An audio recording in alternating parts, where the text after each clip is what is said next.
Party है जाटव साहब, और बधाई 9 में से 7 सीटें जीतने के लिए भी। जी धन्यवाद, और आपके चैनल के माध्यम से समुचित प्रदेशवासियों को, देशवासियों को भी बहुत बहुत बधाई और धन्यवाद और उनका आभार जो उन्होंने भारतीय जनता पार्टी और एनडीए में अपना विश्वास जताया। और खाली उत्तर प्रदेश में बल्कि महाराष्ट्र में भी बहुत अच्छी जीत मिली और तमाम राज्यों में भी जहाँ पर उपचुनाव हुए वहां पर भी भाजपा का प्रदर्शन बहुत अच्छा रहा। तो सही मायने में आपने मेरे से कहा कि क्या गुण है, और लोकसभा से हमने सीखा। लोकसभा से हमने नहीं, लोकसभा से जनता को एक सीख मिली कि झूठ का नैरेटिव चलाने वाले लोगों के साथ नहीं रहना है। जो 100% जमीन पर उतर करके काम कर रहे, जो 100% योजनाओं का लाभ जनता तक पहुंचाने का काम कर रहा है संगठन, उस संगठन को, एनडीए को, भाजपा को जिताना है। क्योंकि जिस तरीके से इन्होंने झूठ का नैरेटिव चलाया, संविधान खतरे में है, आरक्षण खतरे में है, 85 रुपया खटाखट हम देंगे, और मतलब बगैर किसी सिर पैर के जो इन्होंने लोभ और लालच जो है जनता के समक्ष रखे, वो साफ तौर पर मैं समझता हूँ कि जनता ने उस चीज को महसूस भी किया कि ये जो कपोल जो बातें जो कही जा रही हैं इंडिया अलायंस के द्वारा, उसका कहीं कोई लॉजिक नहीं है। सही मायनों में इंडिया अलायंस को जनता जो है वो सीरियस नहीं लेती है। उसका परिणाम हमने हरियाणा में देख लिए। हरियाणा में जो झूठे नैरेटिव इन्होंने चलाए थे, किसान आंदोलन या पहलवानों के विषय पर जिस तरीके से इन्होंने लोगों को गुमराह करने का प्रयास किया था, जनता ने उसको नकार दिया।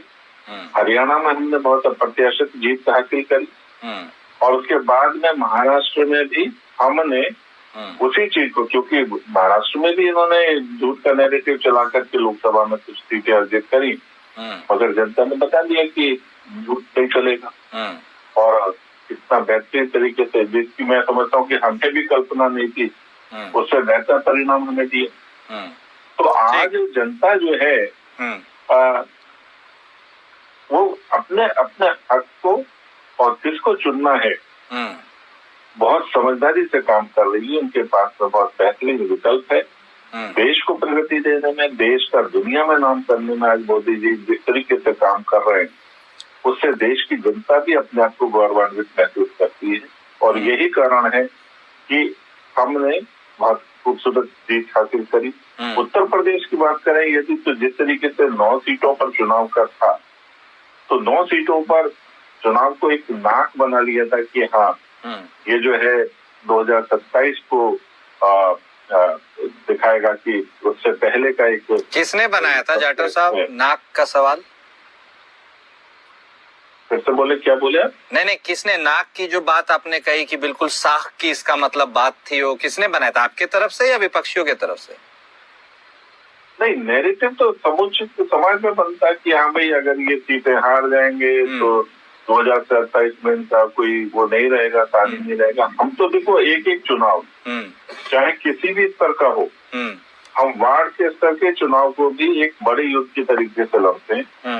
चुनाव लड़ने में हम कहीं भी कोई किसी तरीके का गुरेज नहीं करते, लापरवाही नहीं करते। नहीं, ठीक है, वो बात हमारा कार्यकर्ता चुनाव में पूरी ताकत से जुटता है। नहीं, इस बात से कोई गुरेज भी नहीं है। आप 24/7 भारतीय जनता पार्टी चुनावी मोड में रहती है, ये बात बिल्कुल स्पष्ट है, जाहिर है। और आप शायद इसीलिए जिस तरह से, एक और बात आपको लगता है कि ये जो आरएसएस संगठन का भी आपको साथ मिला, उसने भी संजीवनी का काम किया?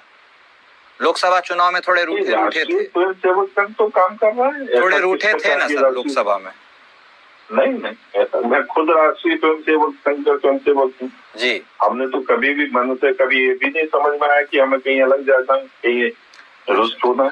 हम तो हमेशा काम कर रहे हैं। अच्छा ठीक है, फिजा में फिर ये हवा यूं ही तैर गई होगी। खैर चलिए ठीक है, आप नहीं मानते हैं, कोई बात नहीं। यादव साहब भी हमारे साथ जुड़े। यादव साहब, 2 सीटें आपके पाले से भी झिटक गई, प्रबंधन अटूट है। वाकई में इस तरह की चीज सतह पर है, क्योंकि तस्वीरें हमने देखी हैं। चुने भी मुद्दों की बात कर लीजिए, जाति के चक्रव्यूह से यह चुनाव निकल कर नहीं आता, ये एक्सेप्ट करने वाली बात है। जाटव साहब हमारे साथ जुड़े हुए हैं। भूपेंद्र कुमार साहब ने एक सीट का जिक्र किया, नाम मैं ले लेता हूं, कुंदर की। जाटव साहब सारे रिसर्च एनालिस्ट लगता है फेल हो गए हैं। संभवतः 31 साल के बाद ऐसा हुआ है। कुंदर की, मुस्लिम बहुल क्षेत्र, डिसाइसिव फैक्टर्स, मुस्लिम डिसाइड करते हैं कौन बनेगा, और विपक्ष का यह आरोप लगाना कि भाई आपने उनको लोगों को तो वोट ही नहीं डालने दिया, तो उसका यह फलाफल निकल करके आया। कुंदरकी के ऊपर अपना टेक दे दीजिएगा। और विपक्ष जिस ग्राउंड पर अब बैटिंग करता है कि आप उन्हें फेयर प्ले नहीं देते हैं, हालांकि ये सवाल पूछने के लिए आप उचित नहीं है, चुनाव आयोग संवैधानिक संस्था है, लेकिन एक आप सोचते हैं सत्ता पक्ष में रहते हुए कि यदि विपक्ष को इस तरह की कंफ्यूजन है तो उस कंफ्यूजन से बेहतर बाहर निकालने के लिए क्या कुछ किया जा सकता है? क्योंकि आरोप आप पर लगते हैं सर जाटव साहब। कुंदरकी में अगर आप एनालिसिस करें तो आप ये मान करके चलें कि जो 9 की 9 सीटें हैं उसमें सबसे ज्यादा जो जीत का मार्जिन है वो कुंदरकी सीट पर है। शायद लाख वोट से ऊपर है। हाँ, कितना है? शायद 1 लाख वोट्स के आसपास है, मैं गलत ना हूँ। 1 लाख वोट से ज्यादा। तो 1 लाख वोट से ज्यादा, और उसको ये कहना कि उनको वोट नहीं डालने दिया गया किसी सूरत में जस्टिफाई नहीं। ओके, 1 लाख वोट बहुत बड़ी तादाद है। तो आप ये मानते हैं कि मुस्लिम ने आपको वोट दिया? आपके हैं मुस्लिम, मानते हैं ना? बिल्कुल।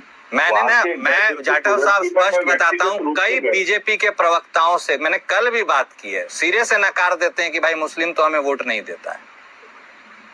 देखिए मैं खुद बता रहा हूँ। हाँ, इसीलिए मैंने लोकसभा में वोट नहीं किया, कम किया, मगर कुंदरकी सीट पर मैं स्वयं गया और वहाँ पर मैंने खुद पाया कि मुसलमान बहुत बड़ी तादाद में हमारे साथ में, हमारे पक्ष में। और मैंने बल्कि उसी दिन एक टीवी डिबेट में वहीं के जो पत्रकार हैं उनको कहा कि देखना प्रत्याशित यहाँ के जो है ना परिणाम निकलने वाले हैं। और उसी दिन लग गया था कि हाँ, हर हालत में यहाँ पर कुंदरकी सीट जो है कोई अलग खेल करेगी, और वो कर दिया। 1 लाख का मार्जिन जो है वो वहाँ की जनता ने, वहाँ के आवाम ने पूरी शिद्दत के साथ में जो वोट किया है भारतीय जनता पार्टी के पक्ष में, उसका। और जाटव साहब विपक्ष की यह पीड़ा कि उसे फेयर प्ले ग्राउंड नहीं मिलता है, इसके ऊपर भी कुछ प्रकाश डालेंगे क्या? दोबारा बोले। विपक्ष की यह पीड़ा जो हमेशा जाहिर होती है, यादव साहब भी बता रहे थे उस ओर, कि उन्हें फेयर प्ले ग्राउंड नहीं मिलता है आपके जैसा। नहीं, ठीक है, वो उनको तो हारने के बाद में कहीं ना कहीं शिक्षा तो छोड़ना कि भी आंगन टेढ़ा था इसलिए ना ठीक नहीं हो पाया। ठीक है, मगर मैं तो ये कह रहा हूँ कि अगर फेयर प्ले नहीं था तो ये 1 लाख वोट का मार्जिन वो उसी पे आते। ठीक है, समझ गए यादव साहब। अब मुस्लिम भी आपके नहीं रहे।